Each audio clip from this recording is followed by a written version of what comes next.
this really about stopping the spread of coronavirus? No one in Canada is even pretending that it is anymore. Trudeau himself didn't mention the risk of COVID a single time yesterday. He's not worried about unvaccinated truckers spreading a virus. Trudeau is worried about Canadians resisting his rule. And that's why Trudeau's government announced yesterday they plan to regulate cryptocurrency forever.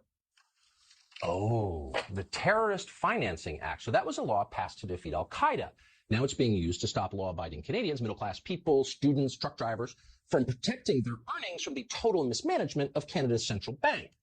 Justin Trudeau has wrecked the Canadian economy, but thanks to the Terrorist Financing Act, there's no escape from the consequences. Canadians are going to have to live with the consequences of Justin Trudeau's fiscal recklessness, whether they want to or not. Otherwise, they're terrorists. It shouldn't surprise you that Trudeau's first move in the face of a trucker protest was to clamp down on cryptocurrency. Democrats will try this in this country, guaranteed. They'll tell us Bitcoin is a Russian plot. CNN will dutifully back them up. Watch it happen. But at the same time, you've got to wonder, since we're speaking of terrorism, what happened to the actual terrorists? Those do exist. How is Justin Trudeau treating them? Well, let's see. A few years ago, Justin Trudeau gave more than $10 million in taxpayer money in a settlement to a self-described al-Qaeda soldier called Omar Khadr. Khadr murdered a U.S. Army sergeant. Now, murdering a U.S. Army sergeant is bad, but it's not as bad as criticizing Justin Trudeau. So Trudeau did not freeze Khadr's bank account. Instead, he just made him rich and moved on.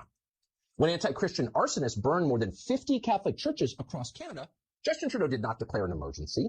Instead, he issued a statement sympathizing with them. Quote, "It is fully understandable," Trudeau said, "given the shameful history we are all becoming more aware of." You begin to see how this works? In a dictatorship, the only real crime is opposing the regime. So how did all of this happen so quickly in a country as nice and moderate as Canada? Well, it happened the way that it always happened. It happened with maximum aggression and limited popular support. Eternal shame has been doing the same thing. So what do all of these media companies have in common? Well, they're all squarely on the side of entrenched power against the population. What is frightening about this, because the things going on in Canada are foreshadowing or working in parallel, in concert with the events happening here in this country. I'm sorry if people get offended, but the January 6th thing, they assassinated this young woman, Ashley Babbitt, and they've thrown people in dungeons for trespassing on the Capitol. And what's going on in Canada with the truckers is bad.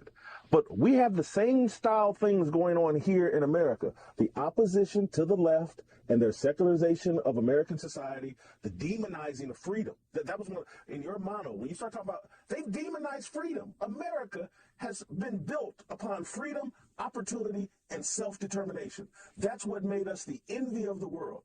They're demonizing all of that. And now the goal in America is equity, inclusion, and diversity. Those things are controlled by elites and governments. Freedom, opportunity, and self-determination, that's on you and me as individuals to go get that. And that's why people beat down doors to get in this country. And all of this, freedom, opportunity, self-determination, all of that goes hand in hand with Christianity, Tucker. And if you go look at Canada, and in the 50s and 60s, that country, like 65% of them went to church regularly on Sundays. They dropped that down to about 10% now. And so we don't even value freedom right now because we don't understand its importance. And they've handed us equity, diversity, and inclusion, and the race, religion, and anybody that disagrees with them. Oh my God, there was a swastika, there was a Confederate flag. It's a group of racists. Anybody who loves freedom and wants to try to fight to protect it, they're racist, they're sellouts, they're not in line with the global agenda. We need to pay attention to what's going on in Canada and pay attention to what's going on in this country.